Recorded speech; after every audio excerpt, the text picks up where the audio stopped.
¿Será posible? Todo bien. Buenas noches, primero a todos. Muy buenas noches, Eric. ¿Será posible que le podamos echar un poco una repasadita a la interpretación del ACP con las variables simbólicas, por favor? Es que cuando vi el cuadro, con el montón de cuadros que se me hicieron, quedé como perdido en cómo tenía que interpretar todos los cuadritos que me salían en el gráfico. Entonces, si usted nos puede regalar una explicación de cómo interpretarlos, se lo agradezco. Sí, gracias, Eric. El problema es que voy a buscar acá la presentación. El problema es cuando hay demasiados cuadros. Y desgraciadamente el software, el paquete todavía no permite seleccionar para graficar solo algunos para ir haciendo la interpretación poco a poco. Pero digamos que la interpretación, voy a compartir el escritorio primero. Bueno, muy buenas noches. Entonces vamos a iniciar rápidamente haciendo un repaso de cómo se interpreta un gráfico del ACP. Vamos a ver dónde me lo encuentro. Bueno, acá por ejemplo, en este que estamos viendo ahí me sirve. Los gráficos se interpretan de la misma manera que un ACP clásico, en el sentido de que, por ejemplo, lo primero que uno ve, recuerden, son clúster. Entonces acá yo estoy viendo 3 clúster. Acá. Entonces estoy viendo 3 clúster, uno que acabo de pintar de amarillo, este que está por acá y digamos que este por acá. Digamos que estamos viendo en este ejemplo de los aceites 3 clúster. Entonces eso es lo primero que uno debe buscar. Ahora, para ver por qué se forman estos clústeres, podemos recurrir al círculo de correlaciones y a la sobreposición de ambos. Entonces podemos interpretar, por ejemplo, que este clúster Riff y Hawk son impactados por estas variables, son fuertes en esas variables, mientras que podríamos decir que son débiles en estas otras, ¿verdad? Entonces igual este clúster de acá, digamos, los que están a este lado son los que son fuertes en estas variables, A, I, O, D y GRA. Entonces hasta ahí la interpretación es idéntica a la que habíamos visto. Donde viene lo nuevo es primero en el plano, en el tamaño de los rectángulos. Por ejemplo, este tamaño de este rectángulo lo que significa es que la variación a lo interno del inset, de la variable aquí, del individuo, perdón, que se llama el inset, a lo interno de la tabla original que generó esta tabla simbólica es mucho más grande. Es decir, que hay mucho más variabilidad, porque los intervalos que construyeron estas variables son grandes. Eso significa que en la base de datos original, en esta variable, el inset, había mucha variación. Mientras que en una variable, por ejemplo aquí que se ve pequeñita, cotton, digamos esta azul, la variabilidad es mucho menor a lo interno de la base de datos. Es decir, también uno podría decir que es mucho más creíble estos resultados que este. Porque el inset, como podría estar aquí, podría ser que esté aquí. Entonces, dependiendo de eso, la interpretación podría variar. Lo que se sabe es que hay mucha variación en esa variable, valga la redundancia. Ahora, lo nuevo con el círculo de correlaciones también es que, por ejemplo, la correlación entre SAP y FRE podría ser fuertemente positiva si estuvieran ahí una y ahí la otra. O podrían ser medianamente fuertes, si donde estuvieran es aquí una y aquí la otra. ¿Verdad? Entonces ahí hay también una variabilidad del ángulo que hay que interpretar. Entonces eso es lo que es adicional. La variabilidad en el ángulo en el círculo de correlaciones y el tamaño de las cajas en el plano principal. El problema que dice Eric es muy cierto. Sucede, vamos a ver, por acá tengo un ejemplo más adelante. Cuando uno tiene creo que aquí no tenía ninguno, ¿verdad? Pero cuando quedan demasiados rectángulos al punto que no deja ver nada, ¿verdad? No tengo en esta presentación ningún ejemplo así. Ahí desgraciadamente el software, lo ideal, si pudiera dejar, por ejemplo, que uno seleccionara para poder verlos, digamos solo dos variables, irlo analizando poquito a poco, eso sería lo ideal. Ahora, ahí por ahora no nos queda más que, bueno, ver qué se puede tratar de ver, ¿verdad? porque desgraciadamente esperemos tal vez la próxima versión, porque es muy fácil agregarle esa parte. Las próximas versiones del paquete le podamos agregar esa parte a la graficación, para que uno pueda graficar solo un par de individuos y solo un par de variables, interpretar eso pues, y ir poco a poco haciendo la interpretación. No sé si le queda un poco más claro, Eric. Sí, profe. Ahora, digamos, ¿puedes regresar al gráfico que nos estaba enseñando? Perdón. Sí, sí.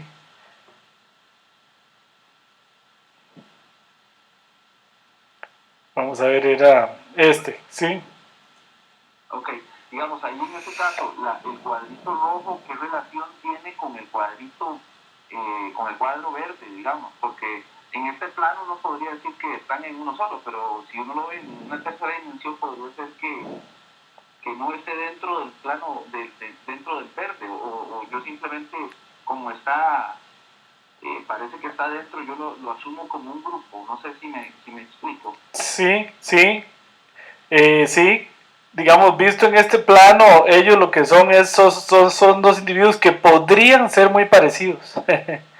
Porque el verde podría estar, la variación significa posibilidades donde él pueda estar, valga la redundancia. Entonces puede ser que el verde esté aquí, que el verde fuera ese punto, y que el rojo sea este punto. Entonces yo, perdón, no me quedó el rojo. Entonces, en efecto, hay mucha probabilidad de que el Linset, se llama este individuo, y Perilla son individuos muy similares. La única diferencia es que el Linset tiene mucho más variación a lo interno en la base de datos que Perilla. ¿Verdad? Esa es la diferencia. Ahora, eso que usted dice es un fenómeno que no solo pasa en 2D, en este ACP. Le voy a mostrar por aquí, te vi un gráfico en 3D, vamos a ver. El plano por eso es que a veces engaña y hay que asegurarse. Aquí lo estamos viendo en 3D. Ven, y eso puede pasar en el ACP clásico también. Usted los ve muy parecidos en un plano, pero si los pone en 3D, resulta que uno estaba aquí muy adentro y el otro estaba aquí completamente afuera. Y entonces no estaban ni tan cerca como parecían. Pero cuando los proyecto en este plano, por ejemplo, del fondo, ahí me quedarían largo. Pero podría ser, bueno, si lo veo bien en perspectiva, me pueden quedar cerca, sí. Y resulta que no estaban tan cerca, como parecían verse en ese plano. Por eso es tan importante la calidad de la representación de un individuo en un plano. Eso hace más creíble o no esa visión del plano que las hace ver parecidos, ¿verdad? Y puede ser que son muy parecidos donde se proyectan, pero en las dimensiones donde estaban no lo eran tanto. Pero ese es un efecto que sucede en dos o tres, en el ACP clásico también, no sucede solo aquí. No sé si me explico, ¿verdad? Por eso es que la calidad de la representación de los individuos es muy importante. Que dicho sea de paso, también se puede calcular aquí. Lo que pasa es que no hemos visto esos detalles porque no habría tiempo en este curso. Lo que les he dado es como una idea para que ustedes se lleven una idea de la existencia de esto por si quieren profundizar. Pero aquí también podría yo medir la calidad de estos individuos que estamos viendo en ese momento y de esas variables. Bien, gracias, profe. Entonces ahí lo que les recomiendo es, bueno, traten de ver algunos, lo más que puedan ver, ¿verdad? Yo entiendo si no puedan ser muy buenas esas interpretaciones porque, por ejemplo, aquí sería bonito poder graficar estas solo por aparte y irlas como viendo, a ver quiénes, porque unas tapan las otras. Eso es lo que se trata de hacer aquí con ggplot, digamos el gráfico en ggplot en ese sentido es un poquito mejor porque permite verlas adentro, ¿ven? Aquí por ejemplo esta gris aquí tapa mucho la amarilla, pero ambas se ven. Pero en efecto, de todas maneras, la interpretación de los análisis simbólicos siempre son mucho más complicados que la interpretación de los análisis clásicos, ¿verdad? Y ese es uno de las críticas que se le hace al análisis simbólico. Pero hay que entender que aquí estamos trabajando con conceptos, con unidades estadísticas de segundo orden, y que como tal, ellas mismas en sí son objetos más complejos, por lo tanto más complejos en su representación. Bueno, muy bien. Entonces no sé ¿Cómo les ha ido con la tarea de esta semana? No me he fijado, no tuve tiempo de ver ahora si ya la habían subido algunos. Si no, bueno, les puedo dar un poquito más de tiempo a que la sigan trabajando, por lo menos de aquí al miércoles, para que sigan trabajando esa tarea. Y para esta después puedo darles también, correrlo hasta el miércoles, para que sigan trabajando un poco con más tiempo esa tarea. ¿Qué les parece si algunos ya la habían subido?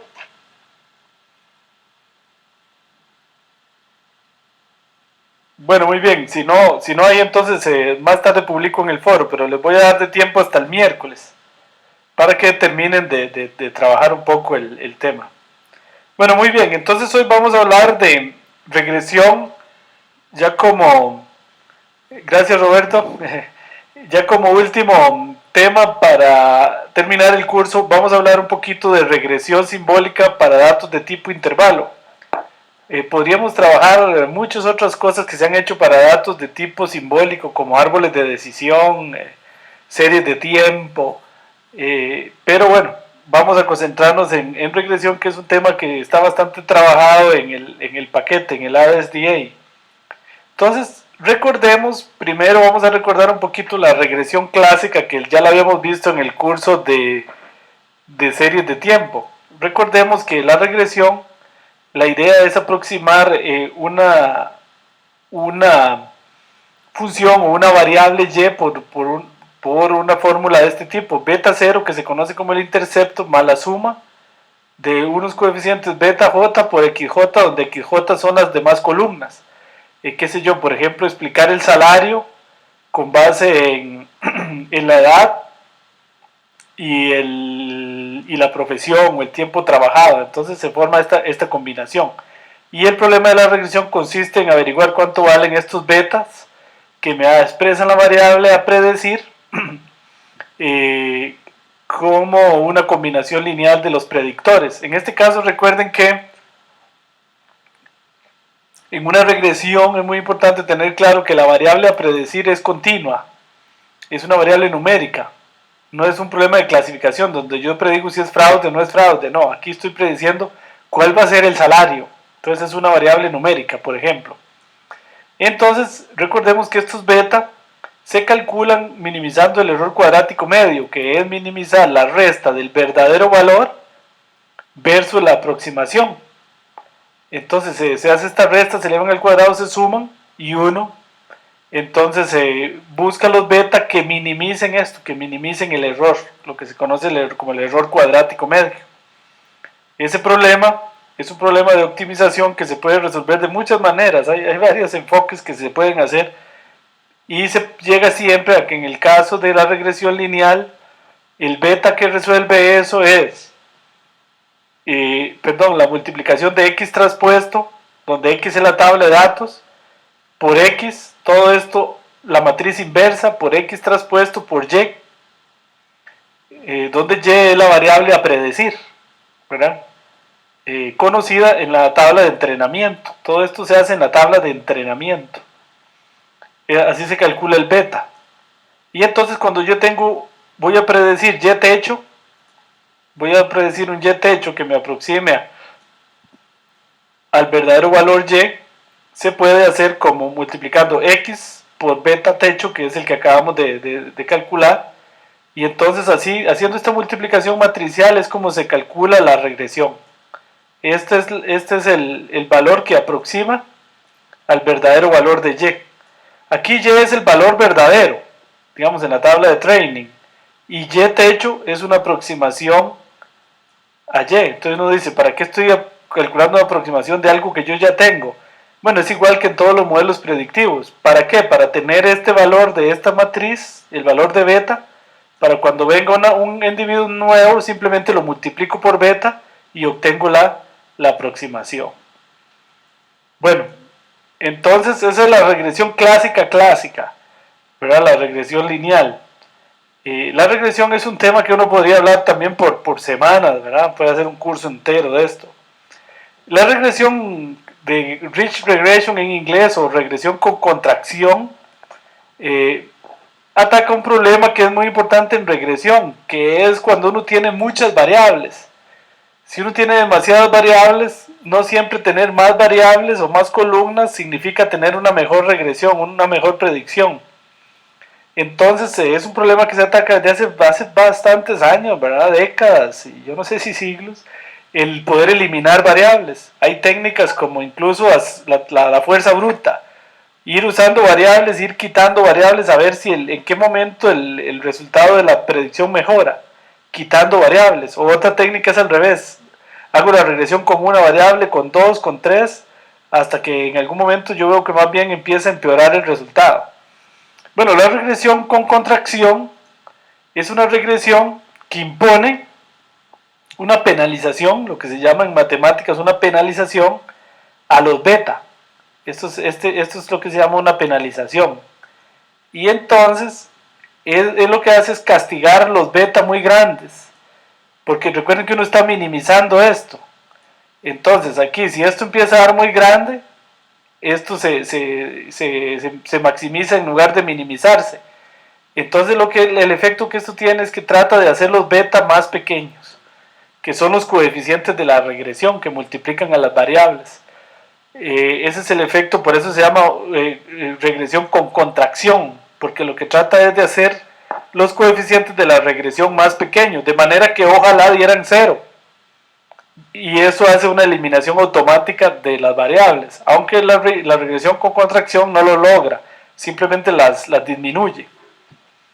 Lógicamente aquí, si lambda vale 0, estamos ante la regresión clásica. Y entre más grande lambda, más penaliza los beta, más los tiende a ser pequeñitos. ¿Okay? Conforme lambda crece, los beta de la regresión son pequeños. Entonces, minimizando el error cuadrático medio, resulta que se puede demostrar que la matriz, el beta de la regresión rígida, de la regresión con contracción, es x traspuesto por x más lambda por la matriz de identidad a la menos 1 por x traspuesta por y. O sea que lo que agrega nuevo es este elemento acá. Entonces esa es la forma explícita para calcular el beta de la regresión con contracción, minimizando el error cuadrático medio. Para probar esta ecuación ocuparíamos hacer como unos 15 días de matemáticas aquí. Entonces, pero ese es el resultado muy importante que costó muchos años encontrar esta forma explícita del beta para la regresión con contracción. Entonces el efecto del beta, del lambda y entre más grande se escoja, fíjense que aquí, para que entiendan bien, esto no es complicado. Aquí, si yo trazo esta línea aquí, esa sería, estos son los coeficientes, estos son los beta, este eje. Entonces, estos son los beta aquí, digamos, este es el beta, perdón, este es el beta que da para la variable, digamos en este ejemplo, levacol. Este es el beta para la variable SBI. Ese es el beta para la variable edad. Entonces, si lambda es igual a 0, aquí ven que está lambda, esa sería la regresión clásica. Y conforme lambda se hace grande, por ejemplo, lambda igual 600, ahí, los coeficientes de la regresión tienden a ser mucho más pequeños. Y si agarro lambda igual 1000, los coeficientes son más pequeños. Y curiosamente, hay un lugar aquí donde es óptimo, no sé cuál es aquí, pero que mejora la regresión y disminuye los beta. Así es como se lee este gráfico, que es un gráfico un poco extraño. Aquí al inicio siempre está la regresión clásica y luego conforme se avanza el lambda, cómo se encogen los betas. Ok, aquí estarían los beta de cada uno de esos elementos. Si tienen alguna pregunta me dicen. Esto ya lo habíamos visto, se acuerdan, en el curso de series de tiempo. Pero bueno, estamos haciendo un repaso. Luego está la regresión Lazo, muy famosa, del profesor Tixirani, con quien tuve el honor de trabajar, que tiene un efecto muy interesante y es que sí anula unos coeficientes beta. Entonces mejora significativamente la regresión y además mejora la interpretabilidad, porque al disminuir variables es más fácil de interpretar el resultado. Resulta que el beta, que la regresión Lazo, interpone también una penalización que estamos viendo aquí. y se ve casi igual que la regresión con contracción. La diferencia es que aquí usa valor absoluto, mientras que la regresión Ridge Regression usaba aquí, vean, una función cuadrática. Este valor absoluto casi que tiene el mismo efecto de hacer positivo los beta. Y no se usaba mucho en el pasado porque los valores absolutos son funciones muy incómodas en matemática, porque no son derivables, entonces no se pueden encontrar los mínimos. Y de hecho, el defecto de la regresión lazo es que no existe una fórmula explícita. No se puede encontrar una fórmula explícita para calcular el beta lazo. Entonces eso es un problema. De hecho, eso es un problema matemático abierto como para un doctorado, al que encuentre eso.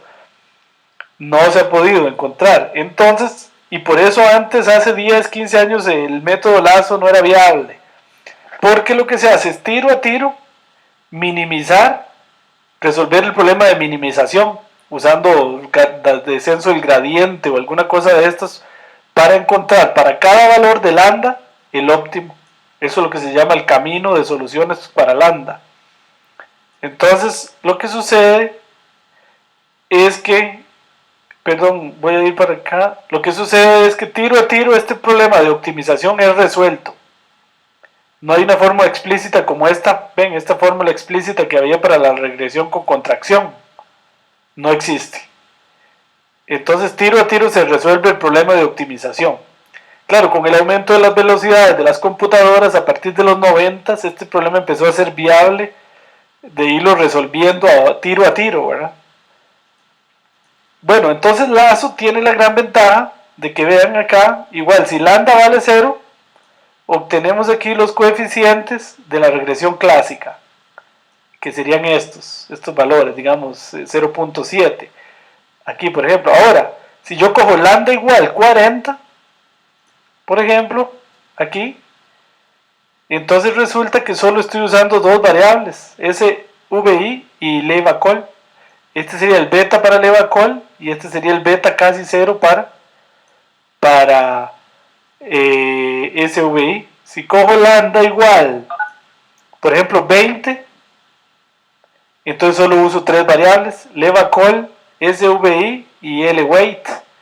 Entonces, en lugar de usar en este ejemplo 1, 2, 3, 4, 5, 6, 7, 8 variables, uso solo 3. Y posiblemente mejorando el resultado de la regresión y con menos variables, lo cual lo hace más interpretable.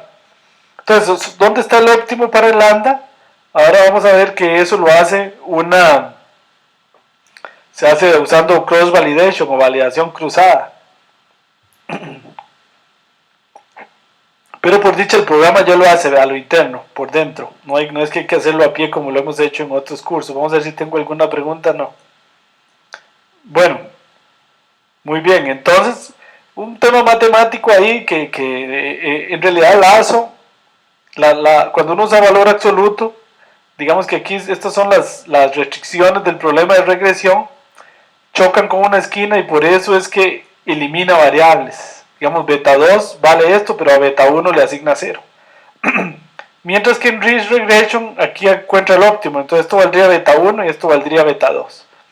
Es un tema matemático bien profundo, eso se debe a que en lazo se usa la norma 1 y en Ridge Regression se usa la norma 2, esa es la diferencia de fondo, matemáticamente. Pero no se preocupen, ese tema no hay por qué entenderlo a fondo, ¿verdad? Bueno, entonces vemos que lazo y Ridge hacen más o menos lo mismo, pero la ventaja es que lazo sí anula por completo algunas de las variables, mientras que Ridge Regression solo las contrae. ¿Okay? Pero bueno, en algunos casos vamos a ver, da mejor la regresión Ridge que la regresión lazo. Y depende del ejemplo, ¿verdad? Como siempre no hay una receta que diga cuál método es mejor. Y de hecho, hay un método que se llama ElasticNet, propuesto por Hugh Su, a quien tuve el honor de conocer, es su tesis doctoral con el profesor Hastie allá en Stanford. Él propuso un método que se llama ElasticNet, que al mismo tiempo es regresión lazo y regresión con contracción. Tuve el honor de conocerlo porque era el asistente de un curso que yo llevaba. Siempre ponía malas notas. Bueno, el ElasticNet, la penalización es esta que vemos aquí, un poco más compleja. Perdón, porque hace alfa por desde j, la suma de j igual a 1 hasta p de beta al cuadrado, 1 menos alfa, la suma desde j igual a 1 hasta p del valor absoluto de j. Vean que las tiene mezcladas.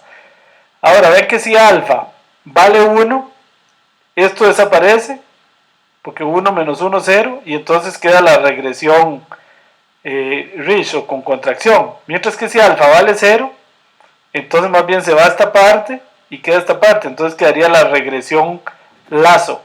Y entonces tomando valores entre 0 y 1, uno está haciendo lo que se llama en matemática un consenso entre regresión lazo y regresión con contracción, que también está probado que en algunos casos el alfa S está en el medio, no tiene por qué ser exactamente ni regresión con contracción ni regresión lazo.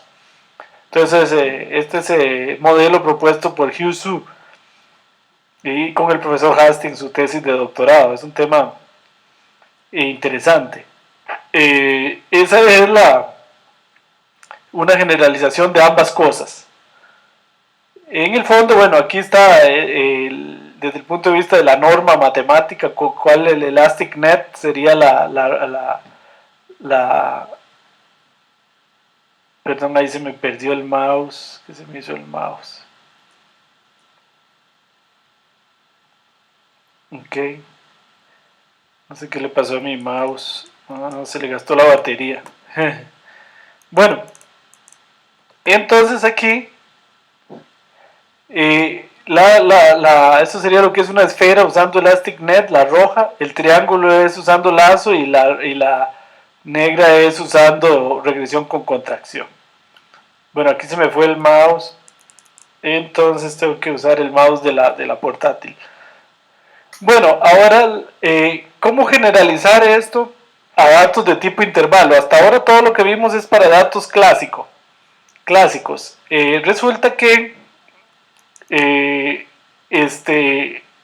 para datos de tipo intervalo, el profesor Dide y la profesora Pilar propusieron un método para hacer regresión para datos de tipo intervalo que se conoce como el Center Method, cuya idea es muy sencilla, es simplemente aplicar regresión clásica sobre los centros. Vean, definimos x y j super c como a y j más b y j entre 2, sería el centro, ¿verdad? Y la variable, digamos que aquí los predictores son intervalos y las variables a predecir también son intervalos. Entonces hacemos centros y al tomar centros de los intervalos me queda una matriz clásica.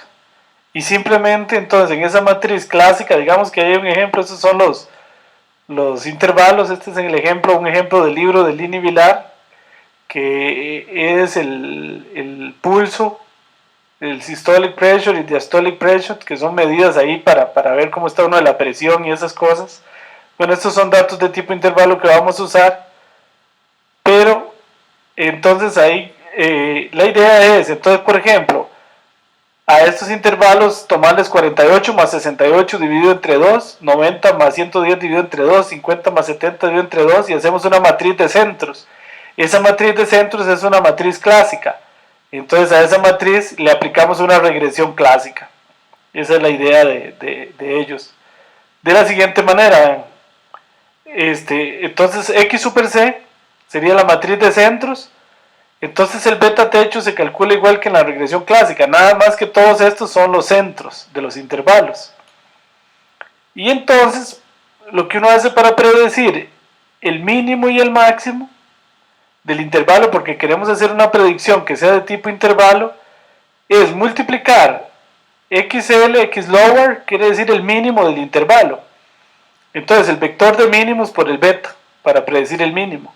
Y el vector de máximos, que sería x upper, por beta, y esto nos predice el máximo. Entonces de esta manera nuestra predicción se convierte en un intervalo. Usamos el centro de todo para construir la regresión. Y con esa hacemos la predicción, multiplicando por los mínimos me da un vector de mínimos y multiplicando por los máximos me da un vector de máximos. Así la predicción es una sería un intervalo. Ok, muy bien. Entonces, un momentito aquí a ver si puedo cambiar de mouse.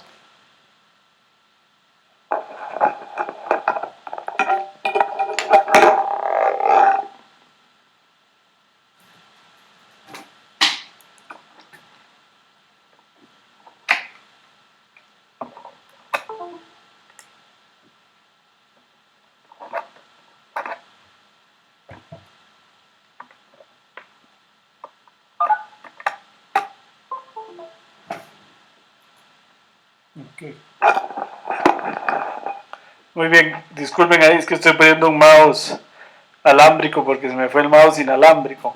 Yo soy muy malo para trabajar con el mouse de la portátil. Bueno, entonces esa es la idea del método de los centros.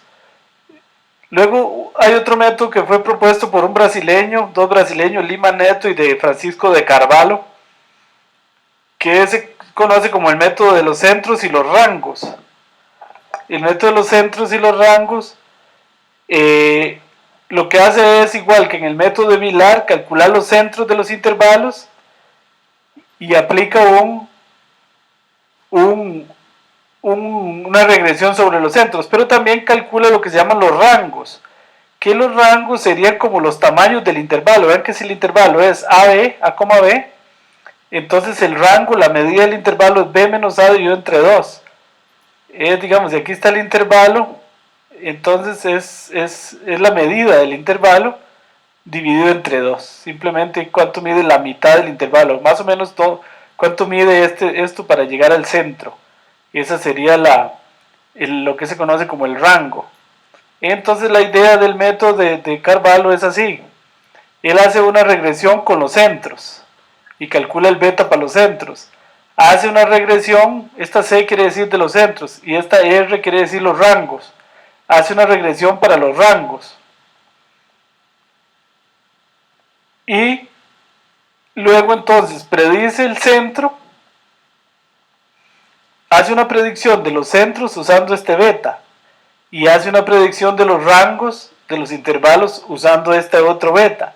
Y luego para tener la predicción de tipo intervalo hace la predicción del centro menos la predicción del rango, eso le da el mínimo. Y el máximo se lo da la predicción del centro más la predicción del rango. Entonces eso le da el máximo. Entonces así logro tener como predicción un intervalo. Esa es la idea de Carvalho, que generalmente da mejor que la idea de los centros propuesta por Didet y Villar. Este es el método de los centros y rangos. Ok, bueno, vamos a ir a ver cómo se hace eso en R. En R, vamos a ver ese ejemplo. Entonces digamos que aquí tenemos el ejemplo de Cardiological que acabamos de ver, con 15 individuos.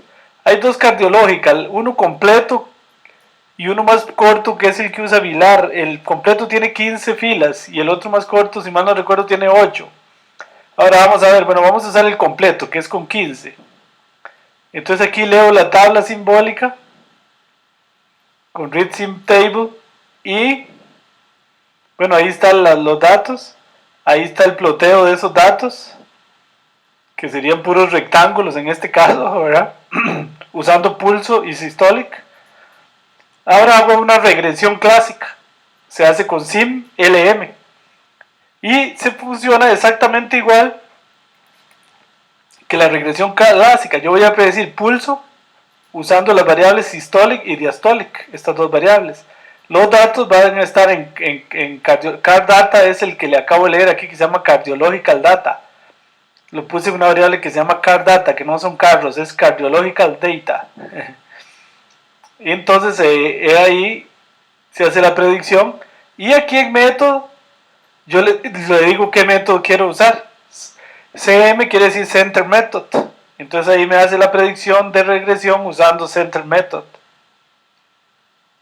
Luego aquí, bueno, ahí están todos los resultados, varias cosas que no vamos a detallar, pero aquí está la predicción. En dollar fitted, ahí me predice los mínimos y los máximos. perdón, aquí estoy usando la función predict lm, predicting lm para predecir.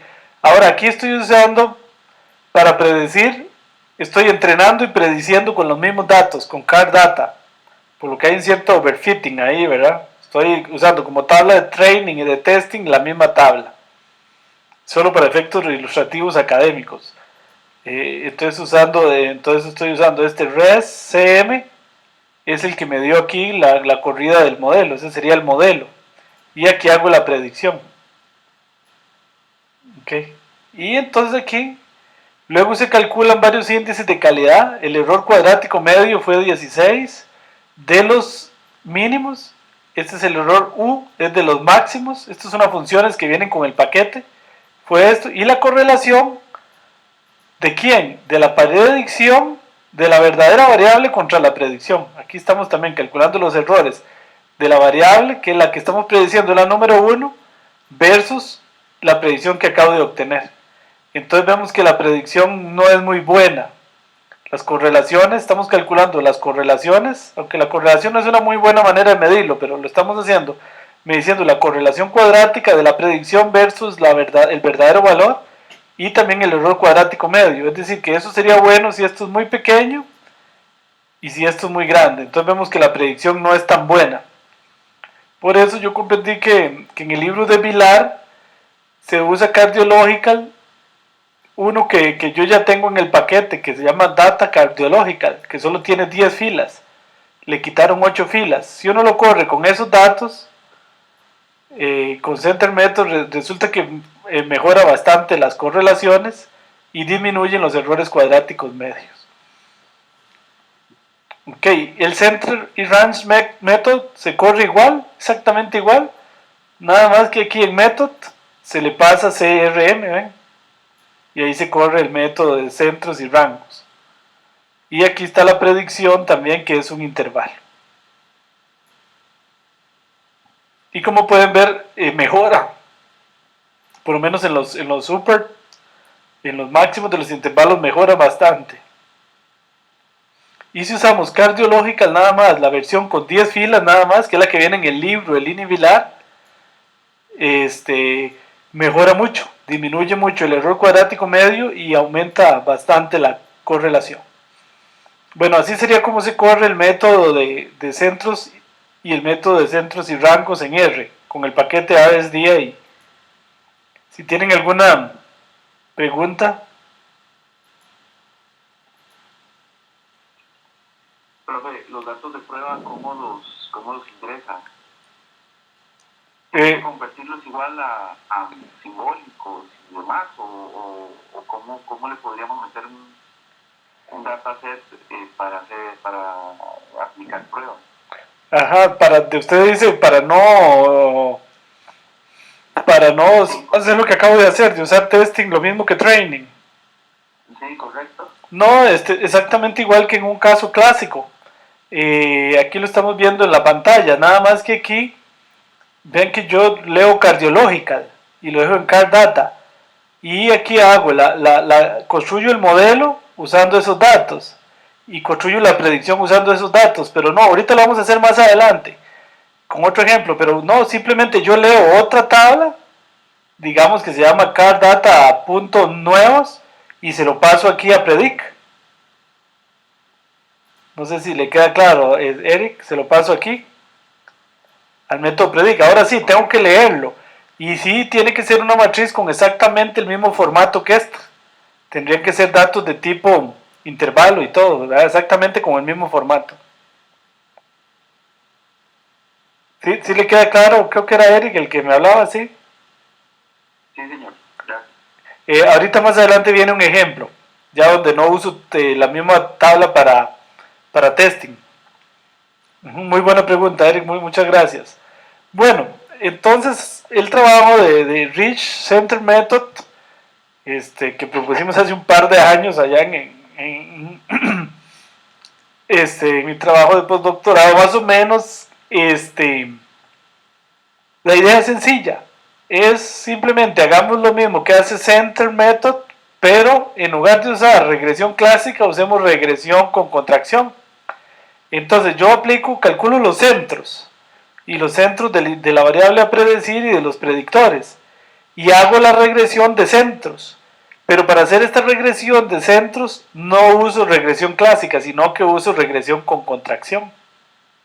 Y predigo los datos exactamente igual, multiplico el valor a predecir por el beta, pero ¿cuál beta? No el beta de la regresión clásica, sino el beta de la regresión con contracción. Multiplico los mínimos y obtengo el vector de mínimos de predicción, multiplico por los máximos y obtengo el valor de predicción de máximos. Entonces la idea es relativamente sencilla. Ahora, aquí sí está el tema del lambda. Recuerden que la regresión tiene un lambda. Para este lambda se usa validación cruzada para entrenar el modelo, para ver. Recuerden que el lambda puede variar desde 0 hasta más infinito. Uno escoge algún rango ahí y ese lambda, se escoge el lambda que minimice el error cuadrático medio, haciéndolo variar en un lugar razonable. Entonces aquí vemos el error cuadrático medio y el logaritmo de lambda. Yo no grafico el lambda, sino el logaritmo de lambda por razones técnicas que aquí no me daría tiempo de explicar, pero no importa, es igual. Aquí imagínense que va lambda creciendo. Entonces lo que dice es que hay que escoger el logaritmo de lambda entre menos 2 y 0. Él le da el lambda, ahora van a ver cómo, ahorita les explico cómo. Esto él lo hace internamente, así que no se preocupen, él escoge el lambda óptimo. Y luego está la regresión con contracción o Range Method, que tiene la misma idea propuesta por el profesor Carvalho. Uno hace una regresión para los centros y una regresión para los rangos, donde los rangos son la mitad del tamaño, ¿verdad? Lo que hace es como medir el intervalo, es una medida del intervalo. Entonces, predigo con los centros, hago una regresión con contracción para los centros y una regresión con contracción para los rangos. Entonces, predigo el mínimo y el máximo de esta manera. El mínimo va a ser la predicción que me dio los centros con esta regresión con contracción, y el rango es la predicción que me dio esta regresión con contracción. Resto y me da un mínimo, y sumo y me da un máximo. Entonces de esa manera logro tener una predicción que va a ser de intervalos, de mínimos y máximos. Esa es la idea del Ridge Regression para método de centros y rangos. Entonces, ¿cómo se hace en R? En R es simple también. Vean aquí, simplemente se corre este método que se llama SIN Generalized Linear Method. En lugar de LM es métodos lineales generalizados, que es como se conocen estos métodos. Y entonces aquí le paso CM si estoy haciendo regresión rígida para el método de los centros. Y alfa igual 0, este alfa es muy importante. Con alfa igual 1 hace regresión lazo, y con alfa igual 0 hace regresión con contracción. Ok, muy importante esto. Alfa igual 0, regresión lazo, y alfa igual 1, regresión... No, alfa igual 0, regresión con contracción, Ridge Regression, y alfa igual 1, regresión lazo. Es que aquí resulta que este método en general hace un elastic net. Yo le puedo poner cualquier alfa. Recuerden que el alfa puede variar entre 0 y 1. Entonces, si le pongo alfa igual 0.25, lo que me hace es una regresión, una red elástica, un elastic net que está ahí en el medio. Este número de false es para la validación cruzada, y grouped and true es para que agrupe. Es un detalle ahí técnico, no hace falta ponerlo aquí, él por defecto pone true. Bueno, entonces así es como se hace la regresión, Ridge Regression. Aquí él da una serie de valores, ¿verdad? Por ejemplo aquí, ven qué interesante, aquí da todos los lambda, desde 8000 hasta 0.87 probó. Estos son los valores de lambda en la regresión. Aquí son una serie de detalles de la validación cruzada que no vale la pena estudiar en este momento. Y aquí me da lambda mínimo. Este lambda mínimo, ese es el lambda que me retorna la validación cruzada, y que es el que se debe usar, es el que minimiza el error cuadrático medio. Con este lambda da la mejor regresión posible en el caso de la regresión con contracción. Él lo grafica, si yo le doy plot al modelo, ahí me grafica dónde está el lambda óptimo. Está entre, el logaritmo de lambda está entre menos 2.5 y casi 6. Pero no importa, él lo da explícitamente. Vean que el lambda mínimo es 17.8, entonces habría que calcularle el logaritmo, está entre este espacio. Bueno, entonces en este caso, digamos que escogimos 4 aquí, el logaritmo que sea 4. Entonces, en este caso, eran solo 2 predictores. Entonces, lo que está haciendo es escogiendo los coeficientes aquí y aquí. Este sería el valor de los coeficientes beta 1 y beta 2. Mientras que si usaba regresión clásica, los coeficientes estaban más bien aquí y aquí. Ven que los contrajo. Los contrajo de aquí, de valer 0.16 y 0.32 a valer como puntos 4 y puntos 7. Eso ahí hizo la contracción. Y obtiene mucho mejores resultados. Aquí está la predicción. Ven, si yo hago la predicción, se hace con la función predict glm y le paso car data. Estos son los datos a predecir, la nueva base de datos, la nueva tabla de datos, que tiene que ser de tipo intervalo.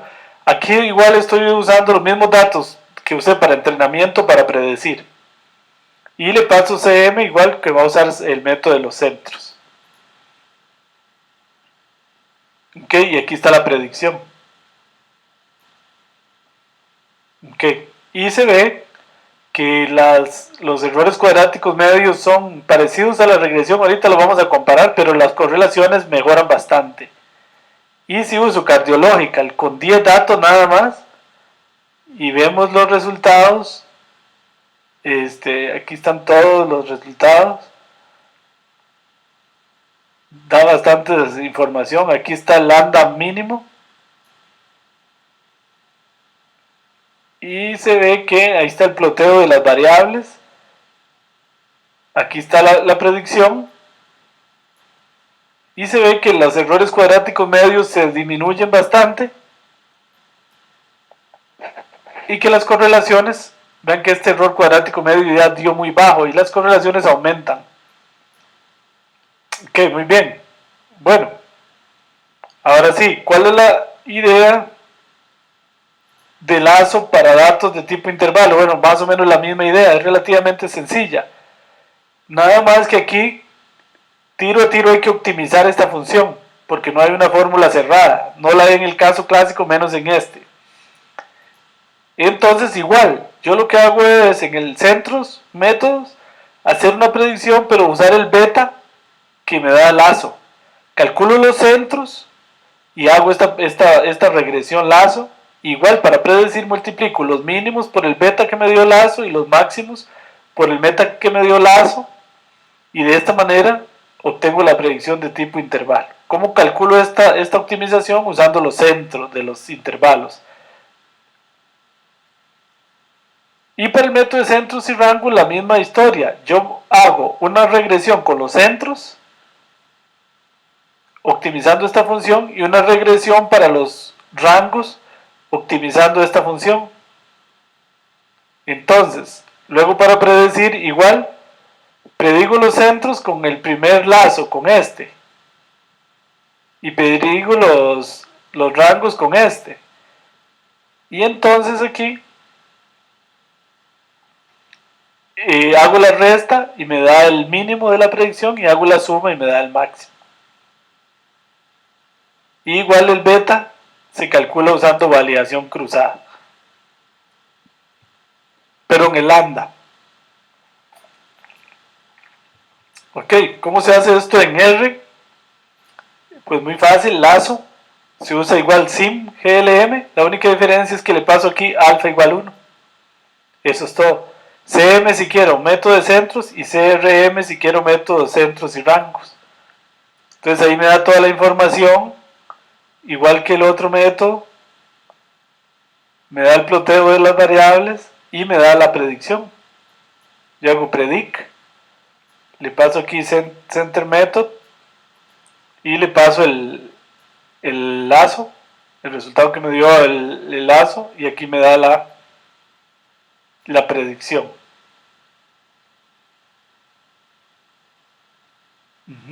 Ok, y aquí entonces se ve que, bueno, en este ejemplo dio un poquito mejor ridge regression, pero sí se disminuyó aquí y aumentó un poco por lo menos esta correlación. Si lo hacemos con Cardiological con solo 10 filas, que es el ejemplo que hizo Lini Vilar, por eso lo pongo, porque ahí interesantemente mejora los resultados usando solo 10 filas. Usando solo 10 filas, esta es la predicción de las 10 filas, de las 11 filas, son 11 filas. Y se ve que aumentan bastante las correlaciones y disminuyen los errores cuadráticos medios. Bueno, luego también se puede hacer el caso simbólico para una red elástica. Recuerden que acabamos de ver que la red elástica introduce un parámetro adicional que es este alfa, que varía entre 0 y 1. Entonces, si alfa es igual a 0, tenemos regresión lazo, y si alfa es igual a 1, tenemos regresión con contracción. Ahora tengan cuidado porque este alfa, por una razón curiosa, aquí si alfa es 0, es regresión rígida, perdón, regresión lazo, pero en el software es al revés. Si alfa es 0, más bien me da regresión con contracción. Está al revés que en la fórmula matemática. La razón es porque así está el paquete original que hicieron allá en Stanford para el caso clásico. Entonces yo quise seguir el mismo estándar que ellos seguían. No sé la razón de por qué lo pusieron al revés a la fórmula matemática. Entonces ojo con ese detalle. Está al revés. Bueno, entonces yo puedo hacer un Elastic Net igual, o corro el método, optimizo y encuentro el BetaNet. Y el BetaNet, si estoy en Center Method, multiplico el lower por ese BetaNet y el upper por ese BetaNet y obtengo el mínimo y el máximo del intervalo. Eso sería para el método de centros. Para el método de centros y rangos, igual, hago una regresión elástica para los centros y una regresión elástica para predecir los rangos.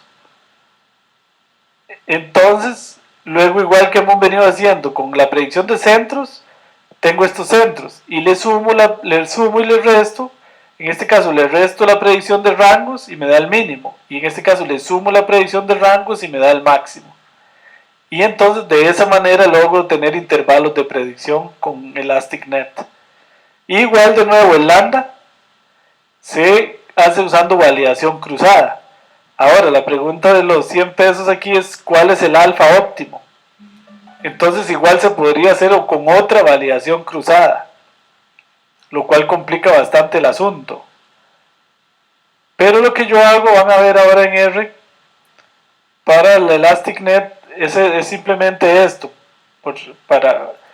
En realidad vean que yo lo que hice aquí fue, por ejemplo, para los datos de Cardiological, entonces pongo el valor de alfa en un vector que va desde 0 a 1, variando de punto 1 en punto 1, vean punto 1, punto 2, punto 3, punto 4, punto 5, punto 6, punto 7, punto 8, punto 9 y 1. Entonces aquí hago un for para SS que me va a variar en estos alfa. Entonces voy haciendo la sin glm y aquí le paso el alfa, alfa igual a SS. Entonces lo que estoy haciendo es una red elástica, empezando por cuando es 0, ya se me olvidó cuál es, tendríamos, si mal no recuerdo, lazo, y si es 1 tendríamos regresión con contracción y todos los valores intermedios. Y entonces aquí voy haciendo la predicción, genero el modelo y hago la predicción. Y luego grafico, aquí imprimo con esta instrucción cat el error cuadrático medio de los mínimos y el error cuadrático medio de los máximos, como para ir viendo cuál es el mejor, por lo menos en esta variación del alfa. Entonces aquí vemos, esto es mejor cuando el error es menor. Entonces, por ejemplo, aquí vemos que el error se minimiza para alfa igual 0,2. Vamos a ver. ¿No? Aquí hay otro que da todavía menor, para alfa igual 0,7. ¿Sí? Para alfa igual 0,7 es el que da mejor la regresión. Por lo menos en ese juego de valores. Ven, lo que hago es simplemente hacer un juego. Ahí podría hacerlo más fino, ¿verdad? De 0,1, 0,01 y entonces hago aquí 100 valores. Si quiero hilar más fino. Pero con esa variación es interesante. Ok, bueno, muy bien. Si tienen alguna pregunta hasta ahí. Aquí vienen otros ejemplos interesantes. Vamos a ir a verlos al PPT de datos reales para hacer un comparativo de métodos. Que en la tarea eso es lo que les pido hacer, es un comparativo de métodos. A ver cuál es mejor. Como ya hemos venido viendo, estamos usando el error cuadrático medio de los mínimos y el error cuadrático medio de los máximos. Y también la correlación del vector de mínimos con el vector de mínimos de la predicción contra el verdadero valor y la correlación de máximos. Esos dos índices. Entonces estos entre más pequeños sean significa que la predicción es mejor. Y estos entre más pequeños sean, mejor. Estos entre más pequeños sean, mejor. Y las correlaciones entre más cercanas a 1, mejor. O más cercanas a menos 1. Pero bueno, como aquí están al cuadrado, entre más cercanas a 1, mejor. Entonces esto lo que se busca es ser cercano a 1. Y esto que sean lo más cercanas a 0 posibles. Bueno, usando el ejemplo de Cardiological, que es el que veníamos usando ahí con 11 individuos, que es el que está en el libro de Lini Vilar, vemos que el método que mejor funciona es Lasso Center Method, que tiene menor error cuadrático medio en general y una correlación alta. Claro, aquí hay una correlación mejor que esta, pero en los otros índices, bueno, vamos a ver, este lo estoy viendo bastante bien. Bueno, aquí el problema es que sí, como son 4 índices, este es bastante bueno. También, ¿verdad? El Center and Range Method, pero sí se ve que son mejores estos que los métodos usuales. El método de centros y rangos generalmente funciona mejor que el método de centros. Hay otro ejemplo que es un clásico en esto, que es el ejemplo de cáncer de próstata, que nosotros lo hemos tratado para datos clásicos, pero también está para datos de tipo intervalo, en los que se mide para 97 hombres 8 variables. Resulta que estas variables, esta es la matriz clásica, aquí, y aquí tenemos la matriz simbólica. Perdón. Son 97 hombres y 9 variables. Aquí vamos a coger lo que preguntaba Eric Dennis antes. Creo, esto lo vamos a usar para aprendizaje y esta para testing. Resulta que estas mediciones son mucho más realísticas que las que hemos visto en otros cursos, porque los instrumentos estos tienen variaciones, entonces no es muy correcto usar un número. Si no, resulta que esos instrumentos médicos muchas veces dan un intervalo. ¿De dónde varía el leva-col, verdad? Por ejemplo, el peso también es un intervalo y algunas de las variables están entre intervalos. Por ejemplo, aquí, la edad. Porque resulta que la persona se mide esos índices en varios momentos de su vida. Entonces no necesariamente siempre tiene la misma edad. Entonces ahí es mucho más exacto digamos, son datos más realistas el tener intervalos que el tener números exactos, que lo que se hacía en el fondo era tomar el centro. Entonces aquí vamos a hacer esta tabla de 67 para training y 30 para testing. Entonces resulta que aquí el método que da mejor es Lasso Center Method o Lasso Center and Range Method, son los dos que dan mejores. Con la ventaja de que Lasso hace una selección de variables. no usa 8 variables, sino además tiene la ventaja de no usa 18 variables, sino se queda solo si mal no recuerdo, con 4 variables, dando mejores resultados de predicción y resultados mucho más interpretables, porque son menos variables, es más fácil de interpretar. Para terminar, ¿cómo se hace eso en R? Que es la pregunta que hacía Eric antes. Ven, aquí tengo dos archivos, un archivo de training y un archivo de testing, que es como es la realidad, ¿verdad? Entonces, yo construyo el modelo, digamos aquí una regresión lineal clásica, con todas las variables y usando la tabla de training. Y para hacer la predicción, uso la tabla de testing, esta que le llamé InProsTest. Ok, aquí con el Center Method. Igual con cualquier método, ¿verdad? Igual con Center Arrange Method o con, por ejemplo, con lazo aquí. Vamos a ver aquí con lazo. ¿Sí? Entreno el modelo con la tabla de training. Y hago la predicción con la tabla de testing. ¿Ok? No sé si por ahí. Y aquí hago una red elástica también. Aquí hice una red elástica para ver dónde estaba el mejor alfa. Hice una red elástica para hacer. Perdón, es que este mouse me está traicionando aquí. Muy sensible. Hice una red elástica para el método de centros. Y una red elástica para el método de centros y rangos.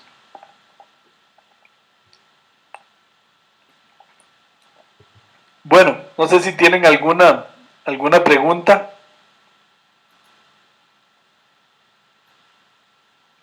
Eric, ¿se le aclara un poquito el tema de training y testing, sí?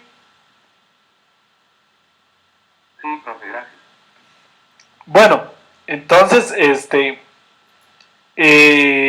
yo sé que este tema, no se preocupen, es un tema bastante sofisticado, ¿verdad? De hecho, estamos hablando de temas ya de investigación, ¿verdad? Y así queríamos terminar la última clase del último curso del programa, antes del proyecto final, ¿verdad? Con temas de punta. Estamos hablando de temas muy recientes que están ya más en los papers que en los libros, ¿verdad? Ya esto usted no lo encuentra en libros casi, sino más en papers.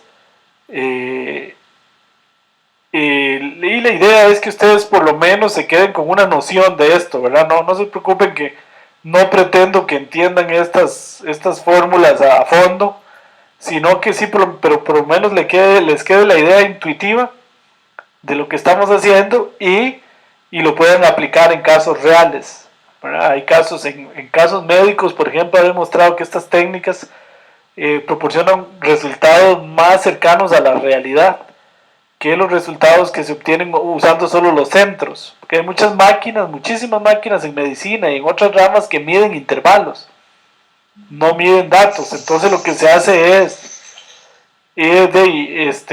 tomar el centro, pero entonces se pierde la variabilidad y eso puede ser peligroso. Entonces estos métodos han resultado mucho mejores.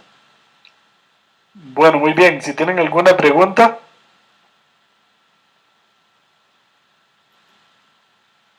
Ahí los veo casi a todos presentes. Bueno, entonces nada más decirles que de hoy en 8 empezamos el curso de proyecto final, que ya es el último curso del programa.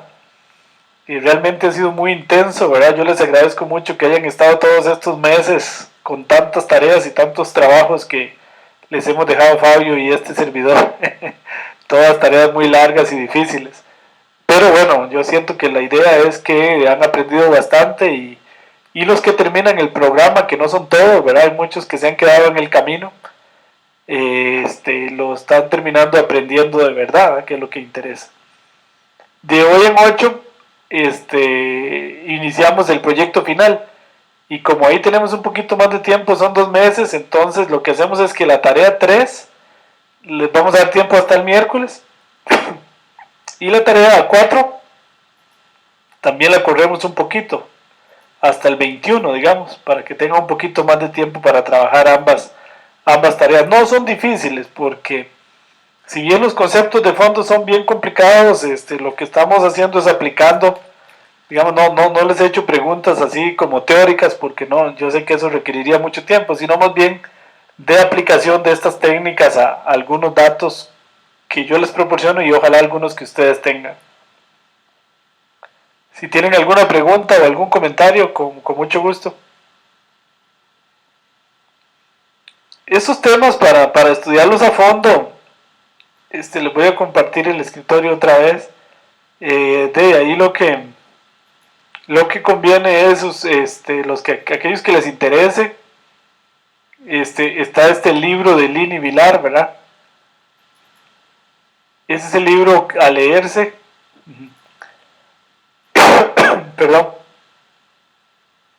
Ese libro que estamos viendo ahí en pantalla, que ustedes lo pueden bajar. Para aquellos que quieran estudiar estos temas más a fondo. Ya por supuesto, eso requiere de tiempo, ¿verdad? Leerse este librito. Pero ahí es donde pueden estudiar más a fondo estas temáticas que por supuesto no son fáciles. Pero ya se van con una noción, por ejemplo, bastante más clara por si a alguno le interesa leer eso. Y si no, pues allá hay algunos que hay por ahí que son de la maestría en matemáticas, ahí hacemos un curso de análisis de datos simbólicos de un semestre completo. Bueno, muy bien, si tienen alguna pregunta o comentario. Si no, pues un gusto haberlos tenido el día de hoy. Y nos vemos de hoy en 8 días para iniciar el curso de proyecto final, que es un curso que vamos a dictar de forma compartida Fabio y este servidor. Okay. Lo vamos a impartir los dos conjuntamente, sobre todo en el tema de asesorarlos en los proyectos y de la revisión de los proyectos. Pero bueno, de hoy en 8 días les comentamos al respecto. Bueno, muy bien, un gusto haberlos visto y nos vemos de hoy en 8. Gracias y cualquier duda, como siempre, en el foro pueden irla planteando. Nos vemos, hasta luego, un gusto. Bueno, chao, buenas noches a todos. Chao. Chao, nos vemos. Buenas noches, Fabio. Nos vemos, hasta luego.